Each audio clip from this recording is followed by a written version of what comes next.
सत्संगत जी, प्यार से कहना धन निरंकार जी। आज यहाँ इटावा शहर में आके आप सबके दर्शन करके जहाँ बहुत ही अच्छा लग रहा है, वहीं आज सुबह से यात्रा ये जो आगरा से शुरू हुई और उससे पहले अलीगढ़ और एक दो स्टेशन और भी करने को मिले। तो हर जगह जहाँ पे भी सत्संग करने को मिला, वहाँ यही एक जो चीज़ है, जो कहीं पे भी जाएं सत्संग के अंदर अगर हम होते हैं तो वो यही रहती है कि ये जो भक्ति का भाव है, ये जो मन में हमारे निरंकार प्रभु परमात्मा, इससे एक नाता जोड़ने की बात है। तो वो पहलू अपना मजबूत करने के लिए ही सत्संग का सहारा लेते हुए हम अपने जीवन को बिताते हैं, और साथ ही ये सेवा भावना मन में रखते हुए कि जो भी इस संसार में है वो हमसे श्रेष्ठ है और हमने उसमें परमात्मा का ही अंश देखना है। तो उसी के लिए हमने ये जो सेवा करनी है, हमारे शरीर से हमारे मन में वो सेवा भाव आए, और हमने आर्थिक रूप में भी अगर ये करनी है, धन की सेवा भी, और वहीं साथ साथ सुमिरन की बात आती है कि अपने मन में हम जब भी निरंकार प्रभु का एहसास करते हुए अपनी सारी गलतियों को बख्शवा कर ये सिमरन रूप में अपने मन का बर्तन साफ करते जाएं, ताकि इसमें ये ब्रह्म ज्ञान रूपी जो दात है, जिसके बिना हमारा ये जिंदगी अधूरी है, वो सफल नहीं होती, वो ब्रह्म ज्ञान टिक पाए। तो कैसे हमने पल पल अपने जीवन में जो भी कार्य करने हैं वो यही सोचते हुए करने हैं कि हमारी से वही कर्म होए जो हमारे लिए भी ये लाभ दे, हमारे जीवन के पल पल को निखारें, इस परमात्मा के एहसास में रहते हुए हमारा जीवन बीते, और साथ ही हम ये समाज के लिए, संसार के लिए भी फायदे का काम करें और कोई हानि ना पहुंचाएं। हम औरों के आंसू पोंछने के काम आएं, उनको एक आंसू देने के ना आएं। तो कैसे हमने ये सारे मानवीय गुणों को अपने जीवन में उतारना है, हमें कैसे अपने मन को विशाल बनाना है कि कोई हमसे अगर कोई बात करता भी है जो हमारे को अच्छी नहीं लगती, या हमें ये लगता है कि उस व्यक्ति का ये बोलने का तरीका ठीक नहीं था या शब्द अच्छे नहीं बोले, तो उसको भी हमने उसी तरह माफ़ करना है, ना कि हमने ये सोचना है कि उसने मुझे अगर 2 कड़वे वचन बोले हैं तो आगे से मेरे को तो 4 बोलने हैं। ऐसा नहीं हमारे लिए। ये अगर मनुर्भव वाली बात है कि अगर हमें मनुष्य बोलने के लिए क्यों कहा जा रहा है, तन तो हमारा मनुष्य का ही है, तो फिर क्यों मनुष्य बनने के लिए ये आवाज़ आती है? वो इसीलिए कि हम मनुष्य तभी तक हैं जब तक ये सारी ह्यूमन वैल्यूज़, ये मानवीय गुण हमारे अंदर हैं। और कैसे हमने पल पल में अपने एक कैरेक्टर को, अपने जीवन को, अपने व्यवहार को बेहतर करना है। तो वो बेहतरी तभी हमारी मुमकिन है जब हम ये एहसास करेंगे कि ये जीवन हमने, जो ये सांसें हमारी परमात्मा ने हमें दी हैं, उन सांसों को हमने बिताना है तो सुंदर ढंग से बिताना है। हमें अपने आप को उस तरह उपयोग में लाना है कि सिर्फ हम हर एक का उसमें भला ही करें, अपना भी औरों का भी। तो आज यहाँ इटावा शहर में ये जिस तरह आप सत्संग इतनी शांतमय भाव में कर रहे हैं, ये बहुत ही सुखदायी पल है। हमने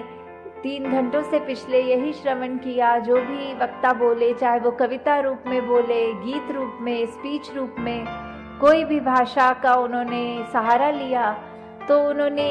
पहलू हमारे जीवन के वही निखारे कि किस तरह ये जो आत्मा है ये परमात्मा का अंश है, और कैसे हम इस जिंदगी रहते रहते, जीवन जीते जीते ही हम परमात्मा को प्राप्त कर सकते हैं, इस परमात्मा को देखा जा सकता है। और कैसे ही हम अपने जीवन में जब ये परमात्मा को लेकर आते हैं, ये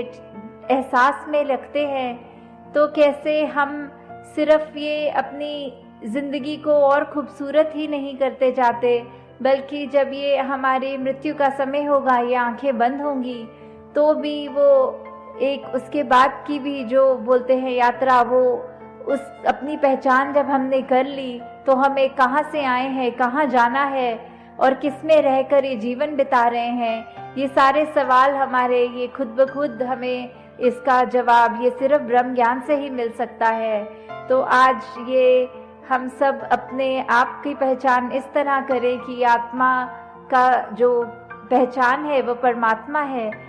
तो अभी जैसे हम इस हरदेव वाणी के शब्द को भी सुन रहे थे तो उसी पे ही, हाँ जी, जिस मन में निरंकार बसा है वो मन मंजिल पाएगा, कि ये मन की अवस्था की बात हो रही है कि एक बार जब ये ब्रह्म ज्ञान प्राप्त हो जाता है, ये हमें रमे राम का पता चल जाता है, ये कैसे कि हमारा जो एक परमात्मा के रूप में हमें ये जो सौगात का एहसास है उसको हमने अपने मन में बसाना है। तो पहले अपने मन से हमें सारी ये द्वेष भावनाओं को हटाना है। अपने मन में जब ये निरंकार को हम टिका पाएंगे, तो निरंकार को जब बसा पाएंगे तो ही हमारा जीवन आगे सुखदायी हो पाएगा। और ये हम अपने मन में इस रूप में हम अपनी ज़िंदगी को जीते जाएं कि ये निरंकार का जो एहसास, ये जो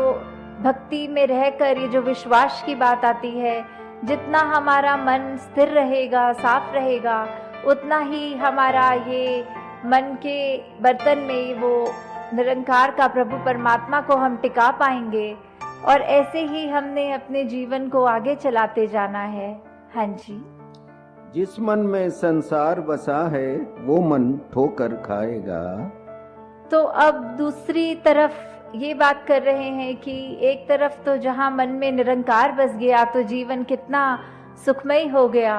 और अगर दूसरी तरफ बात ये की जाती है कि अब मन तो वही एक है, हमारे पास ये चॉइस है, हमारे पास ये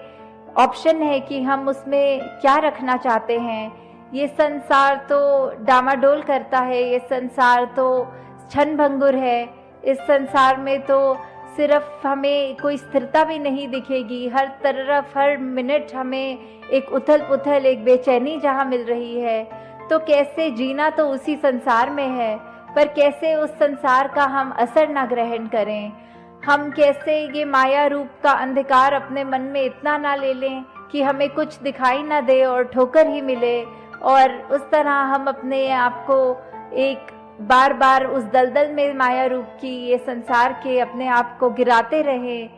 तो जो ये स्थिर है सिर्फ ये परमात्मा है, ये निरंकार है। इस स्थिर के साथ जब हम जुड़ेंगे ये एक रस सहज कायम दायम रहने वाले से, तो कोई भी ये उथल पुथल हमारे जीवन के हम पे वो प्रभाव नहीं छोड़ेंगी। फिर हम इस दुनिया में ही रहकर जैसे अभी तक रह रहे हैं, पर फिर भी इस दुनिया से एक उभर जाते हैं। जैसे अगर एक बात करी जाए कि एक कारपेट होता है, एक गलीचा उस रूप में हमारे पैरों के नीचे जो होता है, तो अगर हम अपनी सिचुएशंस को एक वो कारपेट की तरह समझें कि हम उस कारपेट के ऊपर खड़े हैं, ना कि कारपेट हमारे सर पे होता है, तो कैसा भी वो कारपेट का रंग हो, चाहे वो सुख का रंग हो, दुख का हो, उथल पुथल हो, पर जब तक हम उस गलीचे को अपने पैरों के नीचे रखेंगे हमारे लिए खड़ा होना आसान होगा। तो ऐसे ही ये बात जहाँ संसार की है कि कुछ भी हो, अगर मन में निरंकार है तो हम अपने जीवन को बहुत ही सुंदर जी सकते हैं। और अगर इस भौतिक दुनिया में ये रंग ही भौतिकता का ले लें और सिर्फ यही माने कि ये जीवन सिर्फ हमारा इसी मकसद के लिए है कि हमने एजुकेशन ले ली, पढ़ाई लिखाई करके, कामकाज करके अपने इस परिवार के अंदर जहाँ रहना तो है ही, पर सिर्फ उसी को ही ये ना माने कि ज़िंदगी मिली है तो यही करने के लिए है। ज़िंदगी में ये सब हमें करना ज़रूर है, पर उससे ऊपर एक स्पिरिचुअलिटी की बात जो आती है, एक स्पिरिचुअलिटी में हमें अपने आप की पहचान करने वाली बात, जो हम किस में रह रहे हैं, किस में खा रहे हैं, किस में कार्य कर रहे हैं, जब तक ये परमात्मा का हमारे को बोध नहीं, तब तक फिर हम ये दुनिया के उसी रंग में रंगे रहेंगे जो कि हमें एक पतन की ओर हमारा एक हमको उस तरह से प्रोग्रेस की तरफ नहीं लेके जाता। तो हमें ये याद रखते हुए कि निरंकार ही है जो हमारा पार उतारा कर सकता है। हाँ जी। किश्ती पानी में रहती तो मिलता उसे किनारा है। तो ये उदाहरण एक किश्ती का यहाँ पे आया है कि कैसे हमें अगर एक पार से दूसरे पार में जाना है और किश्ती का सहारा ले रहे हैं